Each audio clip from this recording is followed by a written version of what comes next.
मार्च का वो दिन जब पानीपत की प्रकाश नगर में सरेआम एक युवक द्वारा दूसरे युवक पर ताबड़तोड़ चाकू से हमला कर दिया जाता है और इस हमले की सीसीटीवी तस्वीरें भी सामने आई थी।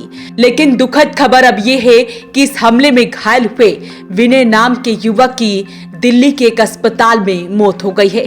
3 महीने से लगातार विनय का इलाज चल रहा था और आखिर में विनय ने दम तोड़ दिया। दरअसल आपको बता दें कि पूरा मामला पानीपत के प्रकाश नगर का है, जहां पर पैसों के लेन देन को लेकर मामूली सी कहासुनी को लेकर रोहित नाम के एक युवक द्वारा विनय नाम के युवक पर चाकू से ताबड़तोड़ हमला किया जाता है, जिसमें विनय पूरी तरह से जख्मी हो जाता है और ऐसे में उसे अस्पताल ले जाया जाता है, जहां से उसे दिल्ली के अस्पताल में भर्ती करवाया जाता है और 3 महीने तक इलाज चलने के बाद अब विनय की मौत हो जाती है। तो ऐसे में तस्वीरें आपको विनय के घर की दिखा रहे हैं। आप देख सकते हैं परिवार पर दुखों का पहाड़ टूट पड़ा है।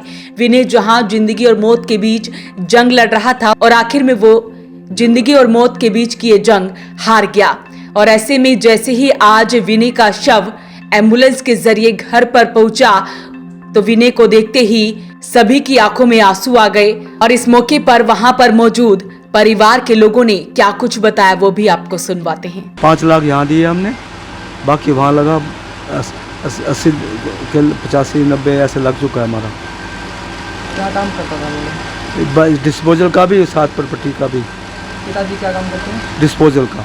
तो इतना पैसा लगाया अंकल जी, कहाँ से लगाया? उधार लेकर उठाया, कुछ सोना बेचा, कुछ किसी तरह से जैसे करके लगाना तो पड़ता मजबूरी में, क्या बीच में बेटे छोड़ा नहीं जाता। विनय की शादी हो चुकी है? शादी हो चुकी है, 1 साल हो गया सर। कोई बच्चा नहीं है? नहीं, बच्चा नहीं है सर। उसकी घरवाली बेसूद पड़ी है, कोई 4 दिन हो गए, 5 दिन कुछ नहीं खा पी रही। कहती विनय आएगा मेरे को खिलाएगा, विनय अब कहाँ से आएगा, विनय तो चला गया यार। अंकल जी बताया जा रहा अभी भी जो विनय की बॉडी लाए हैं उसके लिए भी 15 लाख का पहले चेक दिया। हाँ सर, कल वो तब उन्होंने डेड बॉडी तब दी जब उन्होंने हमने चेक दिया एडवांस में। तो परिवार के लोगों का कहना है कि विनय परिवार के साथ डिस्पोजल का काम करता था और उसका रियल एस्टेट का बिजनेस भी था। उसी के चलते उसकी कहासुनी रोहित नाम के लड़के के साथ हुई थी, जिसके चलते रोहित ने उस पर चाकू से हमला किया था और ऐसे में अब विनय की मौत हो गई है। तो परिवार क्या कुछ बता रहा है वो भी सुनते हैं। कितने दिन पहले जो लड़ाई झगड़ा हुआ था विनय के साथ? 23 मार्च को हुआ था। इस बात को लेकर हुआ झगड़ा? उसके बारे में पता नहीं क्या हुआ।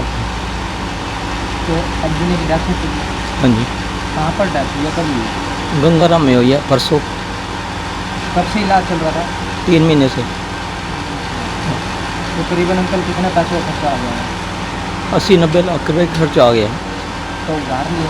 हाँ जी, कोई रिश्तेदारी से शिकायत करे, कोई सोना बेचा, जो गहने थे वो बेचे, कोई प्लाट था वो बेचा। कोई विनय की शादी को कितने समय होगा ना? 1 साल हुआ। कितनी उम्र थी विनय की? 27 साल। क्या काम करता था वो? और प्रॉपर्टी का करता था और ये डिस्पोजल का करता था। तो अब बॉडी आ चुकी है दिल्ली से? अभी नहीं आई, 4 बजे करीब आएगी। तो अंकल जी पुलिस प्रशासन से क्या अपील करोगे, क्योंकि जो आरोपी है वो भी गिरफ्तार कर लिया गया है? हम तो कहते पुलिस प्रशासन उसको जल्द से जल्द फांसी दे। हमारा खर्चा फिलहाल परिवार के लोग अब प्रशासन से और सरकार से अपील कर रहे हैं कि उन्हें कुछ सहायता मिलनी चाहिए, क्योंकि जिस बेटे के लिए उन्होंने इतना पैसा उधार लेकर लगाया था अब वो नहीं रहा और जो आरोपी रोहित है उसको फांसी की सजा होनी चाहिए। तो ऐसे में विनय के घर के बाहर की तस्वीरें आप देख सकते हैं। विनय का शव आज पानीपत उसके घर पर पहुंचा है। परिवार का रो रो कर बुरा हाल है, क्योंकि अब उनका बेटा इस दुनिया में नहीं रहा। वॉइस ऑफ पानीपत के लिए सूरज शर्मा के साथ कुलवंत सिंह की रिपोर्ट।